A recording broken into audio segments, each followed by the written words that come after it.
Chapter 21. The Accident of Nature. We all of us had to go down to the police station, of course, where they took a bunch of pictures of the bruises on my neck, and then they insisted I needed x-rays, and so we had to go over to the hospital and get that done.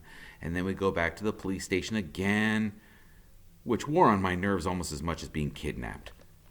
Grim, the second time we go to the cops, he's sitting there in this room with me waiting, and he says, "I can't tell you what it was like, coming up out of that basement and seeing that double track of footprints in the snow.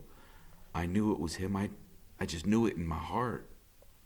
He kept insisting that Graham go home, which she finally did, because we were there at the police station for hours more, me telling all about it over and over, until I thought I would faint dead away if just one more person asked me what had happened after I woke up in the dark and was stolen from my own bed. Grim, he just keeps patting me on the arm and saying, "This is important, Max. These cops are great people. We want to make sure that maybe this time they'll lock them up for good." That's what everybody keeps saying. That this time they got Killer Kane where they want him, in violation of parole, in violation of restraining order, abduction of a minor, and 2 counts of attempted murder. Me and the heroic biker babe, which is what the papers took to calling Loretta Lee. The word is that she's hurt pretty bad because he cracked a bone in her neck, but she'll be okay in the long run. Iggy, when I saw him that time in the hospital waiting, he was chewing a hole right through his beard. He was so worried about her. And it made me think that he wasn't such a bad dude after all. It all goes to show you, like Grimm says, that you can't always judge a book by the cover. It turns out to be a pretty weird Christmas vacation, as you might imagine, and Graham keeps fussing at me and won't let me sleep in the cellar. "I don't care if he is under lock and key," she says. Grim, he says please humor the woman. She's worried about to death. And so I sleep upstairs on a fold-out at night when Graham keeps checking to see if I'm there, which is a pain, but she can't help herself. And anyhow, I'm just glad not to be alone in the down under. Freak, well, the fair Gwen just about threw a fit when she got him home because of him disobeying a direct order and sneaking away to rescue me. But after a while, she calms down, and all she does is just look at him and shake her head. "What am I going to do with you?" she says. You can put me up for adoption," he says. "I want to go live with the Waltons."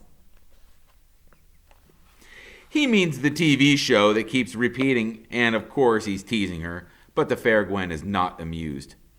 "No more crazy adventures or dangerous quests, young man. You have to be careful," she keeps saying. "Extra careful." She means the trouble he has sometimes catching his breath because of the way his insides keep growing faster than his outsides, which hasn't really grown at all. Freak goes to the medical research place every few months now, which he says is a real pain. Not that it actually hurts. "Dr. Spivak says my unique status as a marvel of genetic aberration makes me an object of intense curiosity," he says in that lofty way he does. "Specialists from all around the world are familiar with my case." "But what about that secret operation?" I ask when the fair Gwen isn't near us. "The one where you get a new robot body." Freak gets this very cool scientific look on his face, and he always says the same thing. "The bionic research continues, my friend. The work goes on." I don't know why I keep asking, because it gives me the creeps. You'd think I'd be as cool as Freak about the idea, because it's him that's going to get a new bionic body.